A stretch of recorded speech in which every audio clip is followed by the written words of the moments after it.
sejam muito bem-vindos ao 13º episódio do podcast Versos da Mente. Eu sou a Maria Laura. E eu sou a Isabel. Nós somos acadêmicas de Psicologia da Faculdade Uniguaçu e estamos muito felizes de compartilhar esse espaço com vocês. Aqui vamos conversar sobre psicologia, saúde mental e de forma especial sobre a área da psicologia do esporte. No episódio de hoje, teremos uma conversa para conhecer melhor essa área de atuação, entender seus desafios, possibilidades e a importância do trabalho do psicólogo nesse contexto. Então, prepare seu café, coloque seu fone de ouvido e venha com a gente para mais um diálogo cheio de reflexões e descobertas.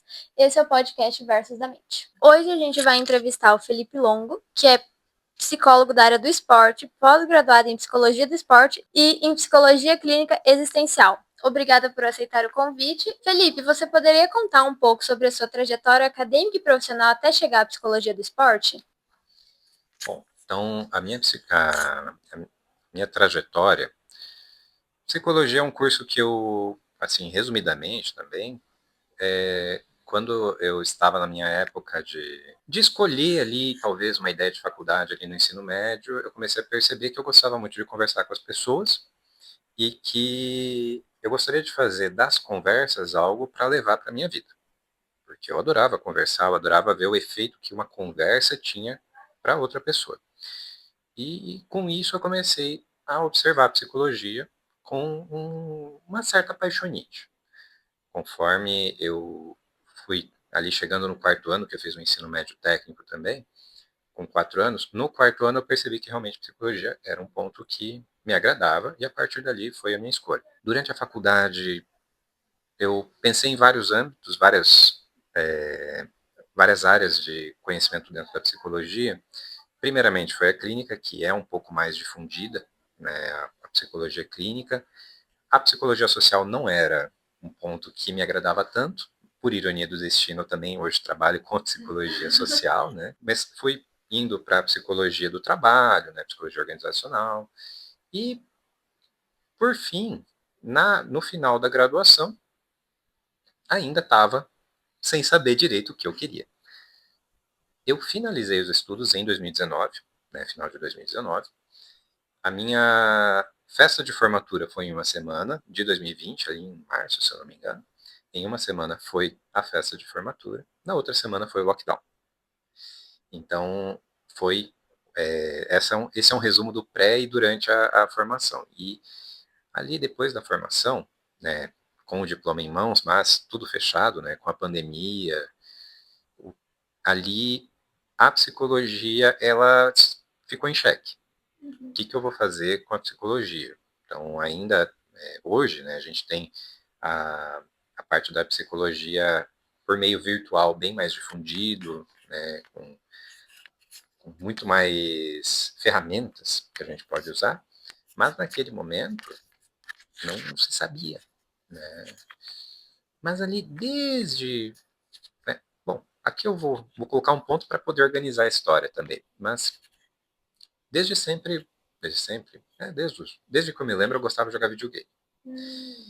Desde que eu me lembro, eu gostava de jogar videogame, sempre tendo em volta do videogame. E ali na formação, eu comecei a ter uma ideia de juntar a psicologia com os jogos eletrônicos. Também jogo futebol até hoje, gostava de jogar, mas comecei a namorar a ideia da psicologia do esporte. Quando deu a pandemia,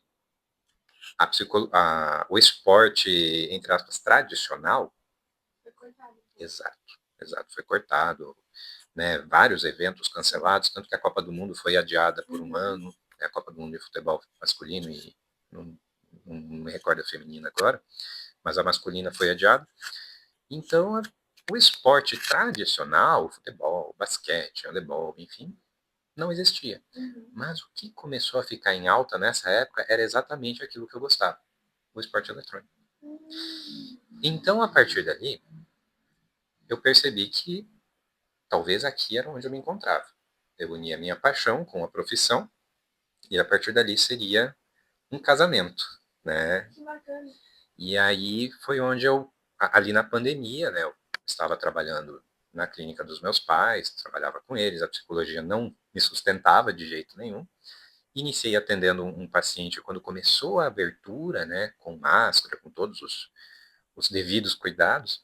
Mas antes mesmo de começar na clínica, eu comecei a procurar equipes de esporte eletrônico, né? Principalmente do jogo League of Legends, que é um jogo que eu particularmente jogo desde 2012, e ali faria já uns, né, tinha já uns 8 anos de conhecimento do jogo, e foi onde eu iniciei.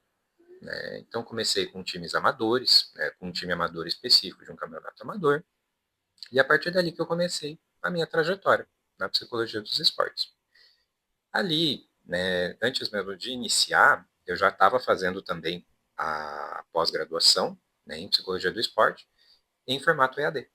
Né? Então, tudo começou a se casar e ter um direcionamento ali, né? As coisas foram aparecendo e a gente foi, eu e a psicologia do esporte, a gente foi se encontrando cada vez mais.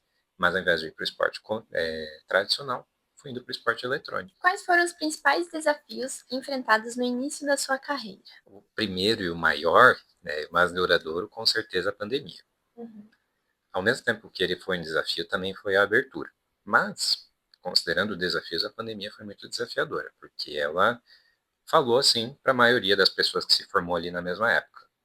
Vários caminhos estão fechados por enquanto. Então, a partir dali, tive que ir desbravando outras coisas. Né?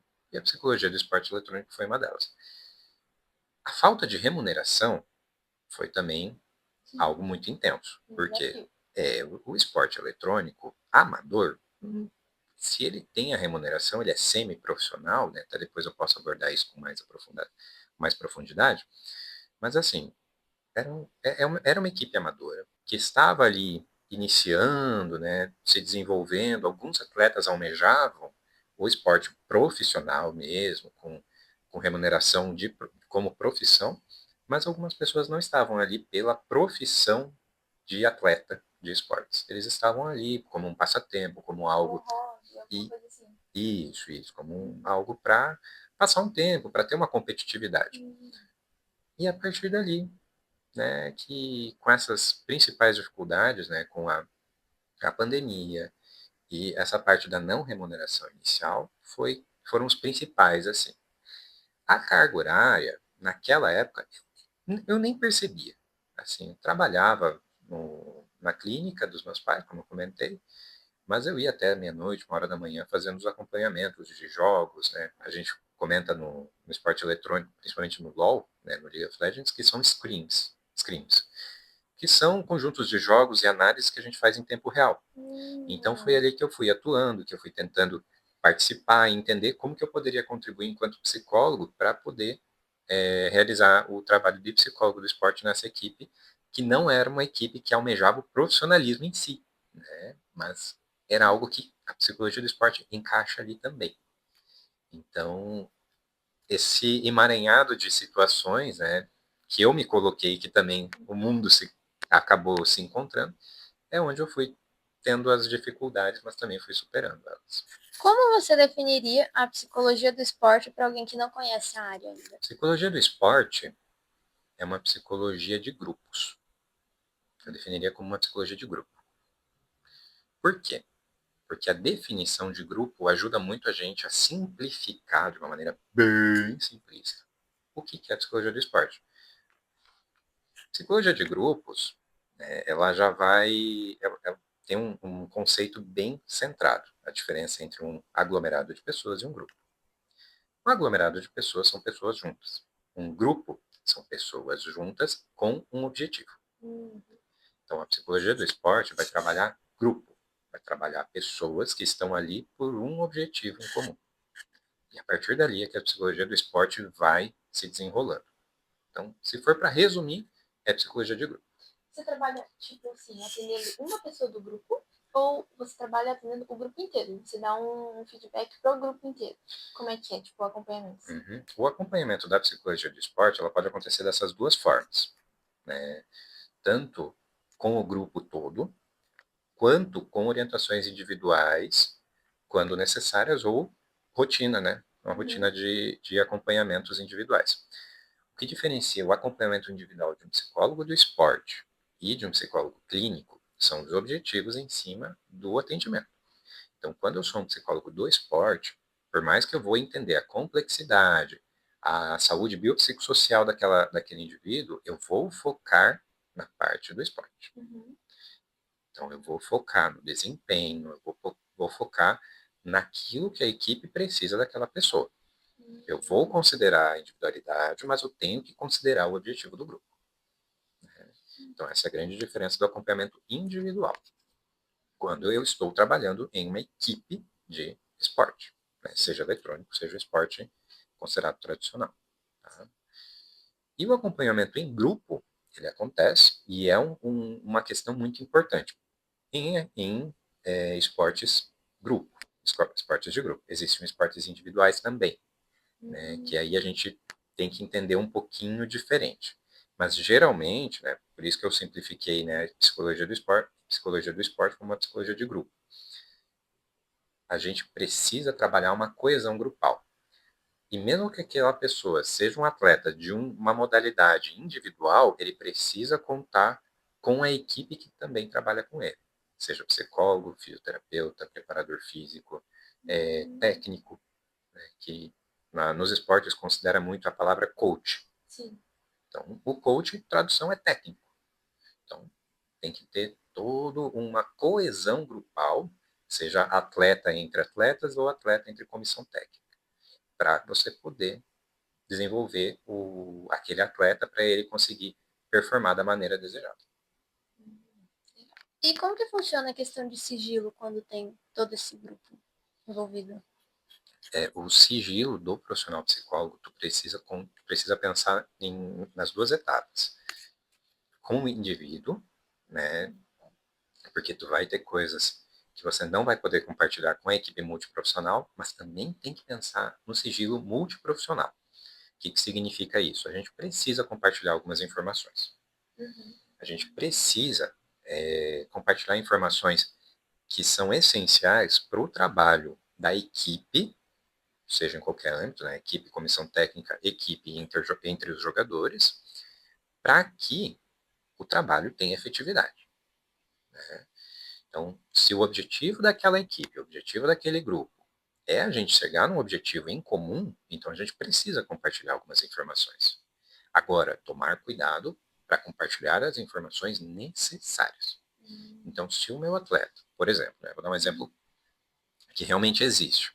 O meu atleta compartilha comigo, em um atendimento individual ou numa conversa particular, que ele está muito inseguro porque tem familiar, tem o pai dele que está passando muito mal nesse momento, está com uma doença muito grave.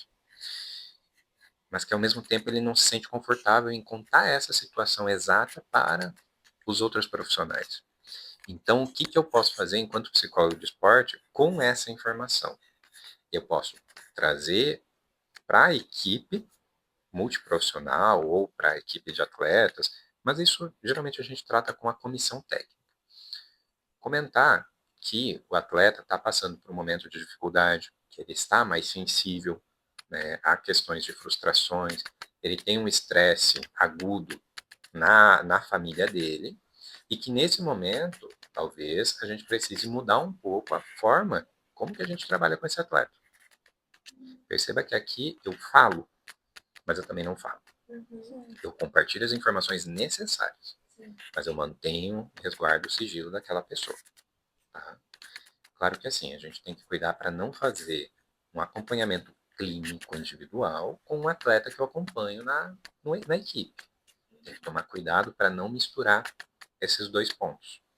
Porque, como eu falei para vocês, a gente precisa ter um objetivo, precisa ter um foco. O foco da equipe. Eu estou trabalhando pela equipe e não somente com aquela pessoa. Se vai trabalhar exatamente, somente com aquela pessoa, com a individualidade dela e com toda a complexidade dela, eu encaminho para a psicologia clínica. E não comigo, para não misturar as informações, para não misturar os objetivos. Como você trabalha com questões como motivação, concentração e autoconfiança com os atletas? Concentração, motivação, motivação é um ponto importante. Né? Vou começar pela motivação. Motivação, se a gente for desmembrar essa palavra, é motivo da ação. Então, por que aquela pessoa faz o que está fazendo ali? Se eu estou numa equipe amadora, Eu tenho que entender o que aquela pessoa está querendo para aquele esporte amador. Às vezes ela está querendo subir para um esporte semi-profissional, até mesmo para um profissional, né? Quer elevar o nível de remuneração dela e quer fazer do esporte algo para ela levar para frente. É um ponto.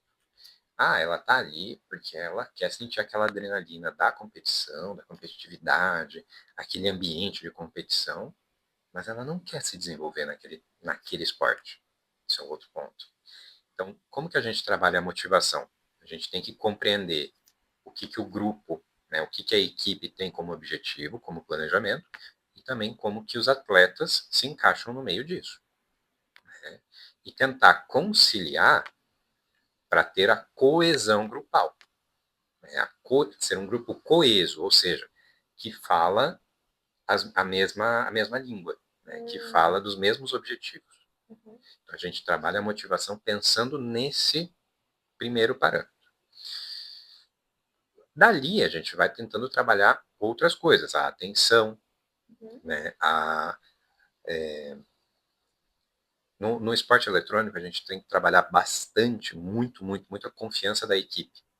Então, por exemplo, o League of Legends o Counter-Strike também é um outro esporte que eu trabalhei.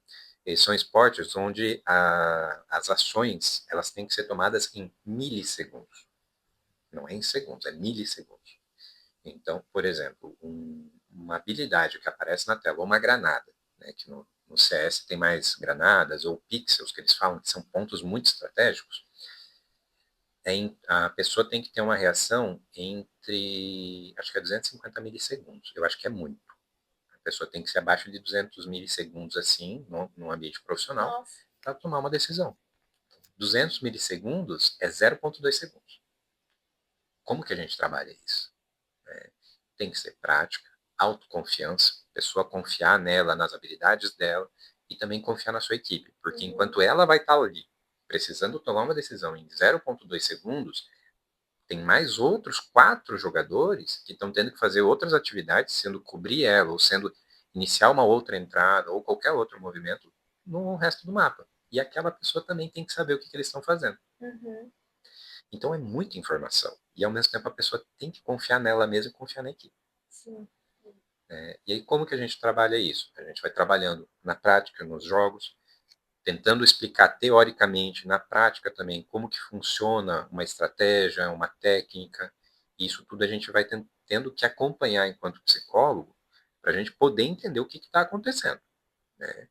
E quando é necessário, por exemplo, aumentar o nível ou melhor, abaixar o tempo de reação de uma pessoa de 300 para 250 milissegundos, por exemplo, pode parecer pouco, mas 50 milissegundos pode resultar um campeonato. Ferramentas. Então, jogos de atenção, jogos de concentração, neurofeedback, que é uma ferramenta muito utilizada hoje, né? Neurofeedback que você pega equipamentos, né, coloca na pessoa ou coloca ela para jogar alguns jogos, onde ela vai ter que desenvolver habilidade com o cérebro, seja de paciência, seja de atenção, seja de foco.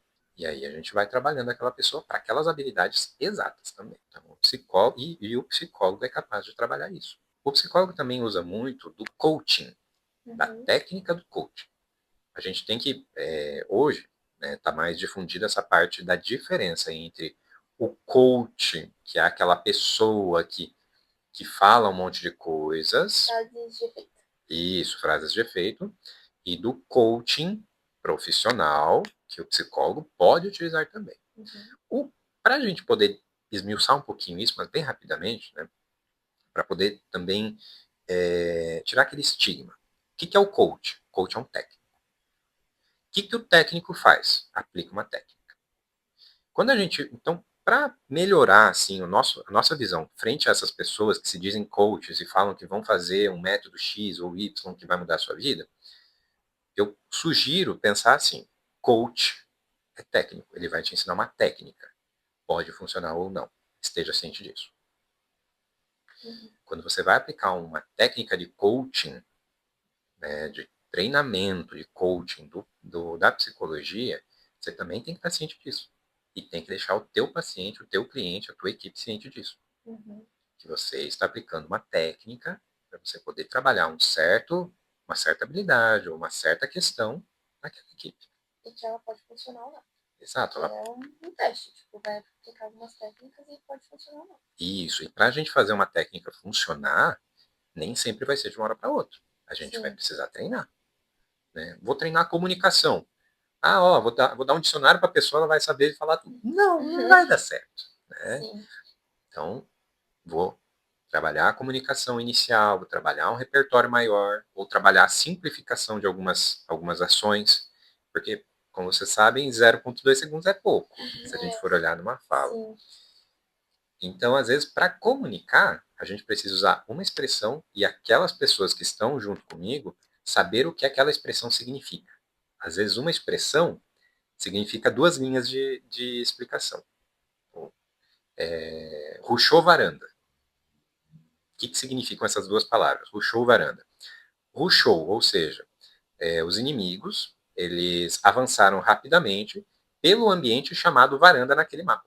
Que pode, em outro mapa, ser um outro tipo de local. Mas naquele mapa, a varanda daquele mapa é aquele local. Então, por que... né? Então, por isso... Isso, então, assim, às vezes, e assim, para o jogador, isso pode parecer básico, mas às vezes para o colega dele não está tão básico ainda. O psicólogo ajuda também na comunicação nesse sentido. Gente, vamos alinhar o que significa isso. Vamos alinhar essa comunicação. Sem comunicação, vocês não vão conseguir entender o que um está fazendo e o que o outro não está fazendo. O time adversário vai perceber que vocês estão perdidos, vão pegar vocês. E aí? Né? Então, isso o psicólogo do esporte trabalha. E qual que é a diferença que você vê entre quando, por exemplo, um time está em momento de treinamento e de competição no seu trabalho? É onde o bicho pega, né? Porque, assim, no treino, existe também algumas expressões, tipo leão de treino. O que significa isso? Pessoal, é um leão no treino, pega, faz tudo no treino, parece que nasceu para aquilo. Sabe tudo. Chega no jogo, não consegue nem metade daquele objetivo. Exato. Então, assim, a diferença entre treino e jogo, ela é muito perceptível. Aí o que a gente tem que perceber e tem que trabalhar? Né? Tem que trabalhar com treinos muito bem estruturados, caso a gente precise, né? Caso a gente tenha esses objetivos, enfim, mas treinos que sejam estruturados para que a pessoa chegue na hora do jogo e consiga performar aquilo que está colocado para ela performar. Né? Então, é muito nítida a diferença. Tem pessoas que são o contrário, que nos treinos não vão conseguir se localizar. Chega no jogo, ela sente aquela adrenalina, ela concentra e ela entrega tudo aquilo que ela não entregou nos treinos. E até mesmo na psicologia do esporte, a gente trabalha com o flow, né, com o fluxo de atenção e concentração. Até se vocês quiserem colocar ali na descrição, o homem, que a pessoa que fez o estudo sobre o flow dentro do esporte, é o Mihaly Csikszentmihalyi. Depois vocês colocam esse nomezão ali, que é mais complicado. É pior que o meu sobrenome, que é Bardelotto. Bom, né? Enfim. Mas o que ele também comenta, né? Que não adianta a gente só inspirar a pessoa ou só colocar a pessoa em desafios para que ela atinja a melhor performance. A gente tem que ter um equilíbrio. A adrenalina tem que acontecer, mas não pode ser tanto. Mas a pessoa também não pode ficar tão relaxada, senão ela deixa aquilo levar ela não se esforça e aí acaba acontecendo tudo aquilo contrário. Né? Acontece muito no futebol, principalmente nos jogos onde uma equipe é muito mais favorita que a outra. O que acontece? Por exemplo, o PSG, que hoje, né, recentemente, é o campeão da Champions League, vai jogar, por exemplo, contra o Grêmio. Isso, pode ser. Né? Não estamos numa fase tão agradável, né? Mas pode ser. O que acontece? Se o PSG não trabalhar a mentalidade dele, porque, assim, olhando de primeiro momento, o PSG é extremamente favorito. O que acontece num momento desses? A pessoa pega. Né? Então, a pessoa pega e, né, o treinador pode pensar assim, é o Grêmio ali, esse aí tá tranquilo, só vocês só tentam não fazer gol contra e tá tudo certo. E chega no jogo e o Grêmio ganha. O que que acontece nisso? O Grêmio pode ser que estava muito mais inspirado, né? Mesmo não tendo talvez a habilidade, todo aquele treinamento, o glamour do PSG, mas enquanto o Grêmio se colocou numa posição de, olha, é um desafio, mas vamos tentar, vamos trabalhar para isso, eles também, o jogo começa 0-0, então a gente tem chances. O PSG pensou, não, tá tranquilo. E ali que acontece a falta de adrenalina em um e no outro se alinhou. Uhum. Mas também pode acontecer um outro caso, que é o PSG falando, não, vamos respeitar eles, né? O jogo começa 0-0, mas eles são profissionais igual. Isso. E o Grêmio jogar a adrenalina lá em cima e falar, meu Deus, é o PSG. Se afobar, se afobar. Exato, se afobar. E aí o nível de adrenalina vai muito alto. As pessoas não conseguem fazer a gestão dessas sensações individualmente e coletivamente. O resultado possivelmente é catastrófico. Então, nível de adrenalina também é dosado. Né? Nível de foco é dosado para que chegue num nível ótimo. Isso quem fala exatamente é o Mihaly Csikszentmihalyi, que é esse estudioso que estuda a parte do flow, que ele coloca como fluxo, né? Que é um local mais... Não é não é um local exato, mas é uma área de desempenho ótimo. Né? Que isso aí fica para curiosidade, né? Quem quiser pesquisar, ele tem um TED Talks, é em inglês, mas tem a tradução de legendas, que é bem interessante de ver. E quais são as dificuldades emocionais que mais costumam afetar o desempenho dos atletas? Bom, a ansiedade, com certeza. Né? Mas a ansiedade é muito genérico. Uhum. Do atleta, principalmente, é a gana da vitória. Porque, assim, se ele tá ali para jogar, assim, salvo algumas situações, ele tá ali para ganhar. Sim. Ele quer, o objetivo da equipe é, vou dar um exemplo do Brasileirão de novo, né, ou vamos usar outros esportes, Superliga Sim. de vôlei. O objetivo da equipe é manter-se na série, na série onde eles estão, série prata, série ouro. Aí, só que chegou o início do campeonato, eles querem vencer. Uhum. Né? E aí o que acontece? É aquela gana de vencer, mas ao mesmo tempo você tem uma série de dificuldades ao redor. Então, lidar com a frustração é muito, muito delicado com esses atletas, principalmente de alto desempenho.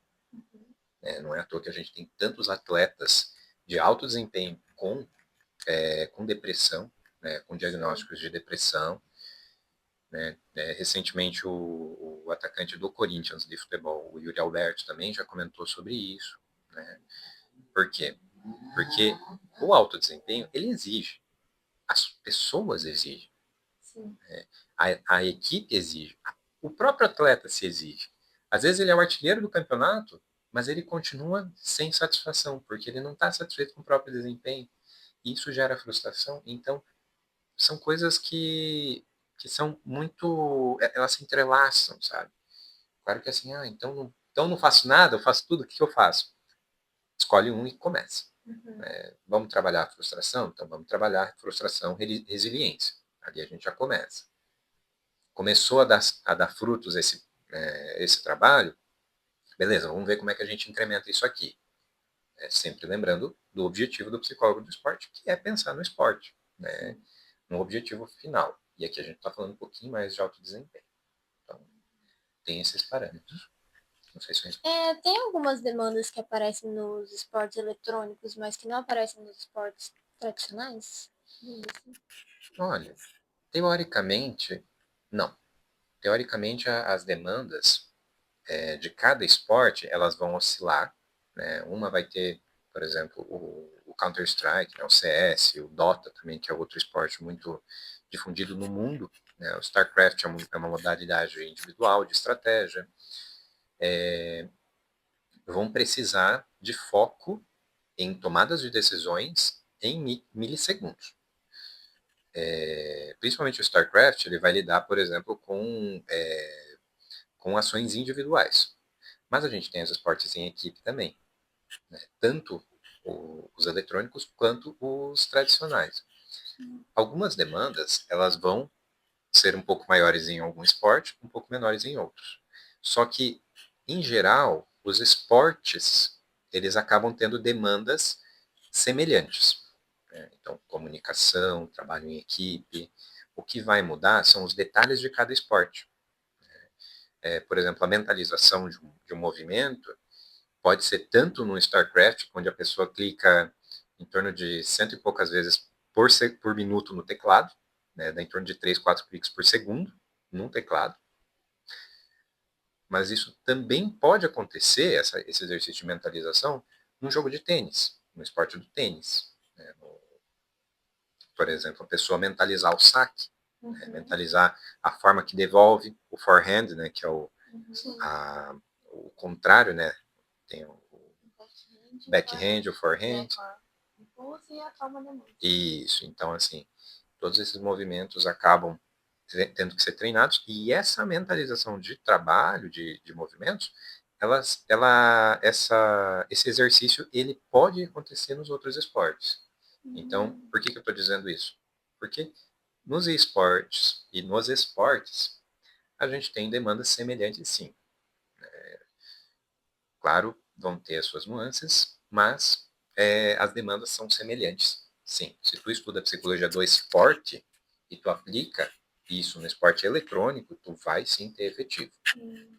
O que tu vai precisar, como em qualquer modalidade, tu vai ter que entender aquela realidade e trabalhar aquela equipe ou aquilo que você precisa de acordo com o foco do teu trabalho.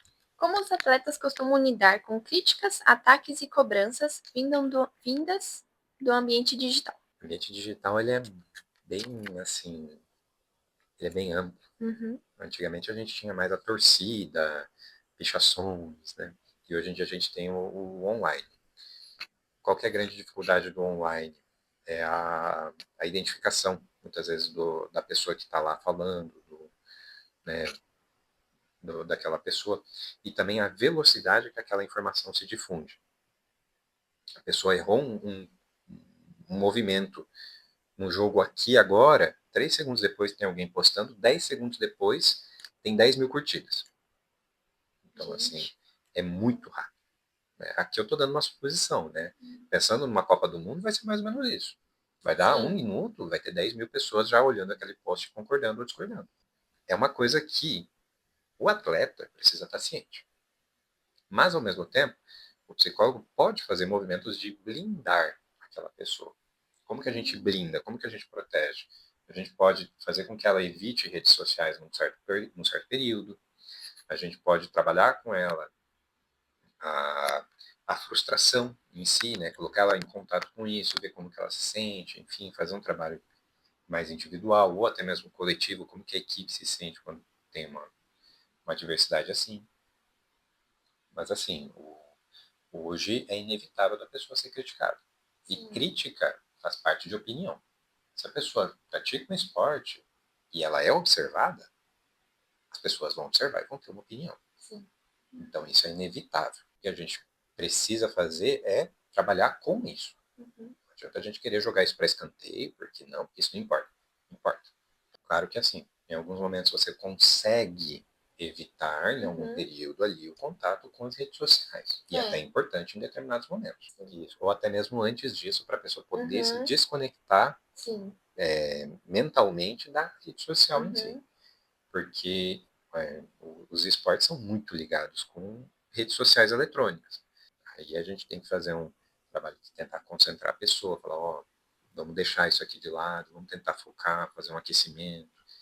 Aí envolve várias técnicas, mas precisa tomar cuidado com isso também. Ao mesmo tempo que ela tem que se preparar para o contato inevitável, a gente também tenta ver como que a gente consegue amortecer esse impacto para que aquele atleta também tenha um desenvolvimento pré, durante e pós-jogo saudável. Quais são os maiores desafios enfrentados atualmente pelos psicólogos do esporte? Atualmente, é a resistência das pessoas, das equipes em si, para o trabalho com o psicólogo com a psicologia dos esportes. Até a última notícia que eu vi da Série A do Campeonato Brasileiro de Futebol Masculino, das 20 equipes, 12 tinham psicólogo do esporte. Eu realmente não teria que ver a atualização disso. Eu vi essa informação ano passado, 2025. Teria que ver como é que está esse ano agora. Mas assim, em um esporte que está cada vez mais evidente a pressão sobre os atletas, vários casos de manipulação de resultados, e você não tem uma pessoa para poder trabalhar essa equipe de forma contínua, porque não adianta fazer um trabalhinho de 3 meses, porque assim, é um trabalho muito reduzido. Não dá para fazer praticamente nada em 3 meses, a não ser apagar incêndio e olhe lá. Então, assim, cada vez mais a gente vê a importância de um preparo, de uma estrutura que o psicólogo precisa construir junto com a equipe para daí sim ter alguns frutos efetivos. Mas ainda assim existe uma resistência muito grande à presença do psicólogo nas equipes. Eu já vi também alguns psicólogos comentarem que às vezes o próprio treinador ele tem um medo de perder a autoridade com a presença do psicólogo na equipe. E assim, é um cuidado que o psicólogo tem que ter também. Porque assim, o psicólogo não é o treinador. Ele não é o técnico. Exato. Ele não é o técnico. O psicólogo faz parte da comissão técnica. O psicólogo não é, termos mais ingleses, head coach. Ele não é o cabeça. E ele precisa estar ciente disso. E aí que entra esse embate também. Né? Tem o treinador Renato Gaúcho já fez uma fala também que ele não gosta assim, de psicólogo do esporte na equipe dele. E assim, é uma opção dele, porque ele tem um jeito de trabalhar, enfim. Mas é escancar exatamente esse ponto. Porque às vezes o trabalho do psicólogo do esporte acaba confundindo essas pessoas. O psicólogo não está ali para tirar o lugar do técnico, pelo contrário, está ali para reafirmar. Para ajudar, né? Para ajudar a equipe, assim. Porque às vezes o técnico, às vezes ele não está conseguindo se comunicar com a equipe. E você pode ajudar ele se comunicar melhor com a equipe. Isso, exatamente. Então esse é um ponto bem crucial assim do que eu vejo, que eu percebo hoje em dia. E quando você falou que de 20 equipes, tinha 12 equipes que tinham psicólogos de esporte. Você achou, tipo, na hora assim, nossa, você achou muito ou você achou pouco? Tipo, você achou que todas deveriam ter ou você até que achou uma quantidade razoável assim, de equipes? Olha, pessoalmente eu acho que é pouco, mas isso reflete a instabilidade do futebol atual. Então, assim, claro que tem benefícios da competitividade, da oscilação de equipes, né, da oscilação do campeão, mas ao mesmo tempo você vê que o trabalho não é contínuo nessas equipes brasileiras hoje de futebol, principalmente. Né, focando no futebol também, época de Copa, é um esporte que eu tenho um pouquinho mais de conhecimento, mas é algo visível. Né? Hoje, por exemplo, no Campeonato Brasileiro, a gente tem 3, 4 equipes. Aliás, eu vou reduzir para 2, né, que são o Flamengo e Palmeiras. São 2 equipes que hoje estão despontando muito, que elas estão muito mais desenvolvidas como comissão técnica, justamente pela presença de profissionais ali capacitados para poder dar esse auxílio. Enquanto tem outras equipes ali que confiam no coração da magia do futebol, só que assim, isso é um... na brasilidade. E assim, ok, tem que ter a identidade, tem que. Mas ao mesmo tempo, não precisa jogar fora a psicologia do esporte. Você pode aproveitar muito bem dela. Ao mesmo tempo que eu acho poucos psicólogos dentro do campeonato, eu também compreendo a situação atual. E também toda a cultura que existe no meio disso. Então, assim, ok, vou fazer o quê? Né? Meu trabalho é de fazer com que, aonde eu estou, fazer um bom trabalho para mostrar para as pessoas o quão importante pode ser a psicologia do esporte. Agora, sem quebrar o sigilo profissional, você podia compartilhar uma experiência com a gente que, tipo, tenha sido marcante para você, que mostra a importância da psicologia do esporte na vida de um atleta ou de uma equipe? Eu trabalhei com uma equipe. Nessa equipe, aconteceram 2 situações marcantes. Uma das situações foi de uma pessoa, de um atleta, por diversas vezes a gente fez Eu, junto com o coach da época, junto com ela, a gente fez pontuações, porque era uma pessoa que estava com bastante atritos internos, e ali a gente conversando e tentando dar pontuações para essa pessoa, né, pontuando exatamente, viu, isso aqui tá difícil, isso aqui você precisa melhorar, até chegar a um ponto onde a gente deu um ultimato. E aí eu precisei falar para ela, olha, esse é um último ponto, você precisa melhorar isso aqui, senão isso aqui, senão você vai ser tirada do time justamente por esse ponto, porque não é de hoje. Ela repetiu. E aí, em conversa com o técnico, eu orientei, falei, olha, né, o meu posicionamento enquanto psicólogo é que assim, infelizmente, pensando na equipe, eu não sou uma pessoa que pode dar o ponto final, mas, como você mesmo viu, a gente tentou de todas as formas. Então, fica a cargo do técnico o que fazer a partir dali. E o técnico acabou cortando aquela atleta. Ela foi, nos termos ali, ela foi quicada do time. E teve uma outra situação que me marcou muito também, porque essa pessoa, ela conseguiu aproveitar muito bem aquela situação, que foi extremamente tensa, e que depois ela conseguiu chegar no campeonato nacional. E ela foi campeã. Então, assim, estava tendo uma discussão dentro da equipe, onde estavam querendo mudar a composição da equipe. Eu estava presente nessa reunião, ela não estava, porque ela, né, naquele momento ela não estava, e a equipe decidiu que ela seria tirada do time. E não era por motivos de brigas constantes. Claro que a pessoa ela tinha alguns motivos ali dentro, né, que a equipe não concordava, mas a equipe decidiu tirar ela. E eu já estava fazendo um acompanhamento individual com essa pessoa. E aí, no momento que decidiram isso, e o coach junto com ele chegou comigo e falou, cara, eu quero fazer isso junto contigo. A gente deu, chamou ela para uma reunião, né, uma call no caso, né, uma reunião online. E aí a gente informou ela que ela estava sendo desligada da equipe pelos motivos ali, reunião da equipe, né, a comissão técnica disse que ela estaria fora naquele momento. Só que ela já tinha afirmado que era um objetivo muito grande dela ser profissional. E ser tirada do time foi um abalo extremo para ela. Naquele momento, eu percebi que precisava ter uma atuação maior para poder dar um acolhimento para ela, mesmo à distância.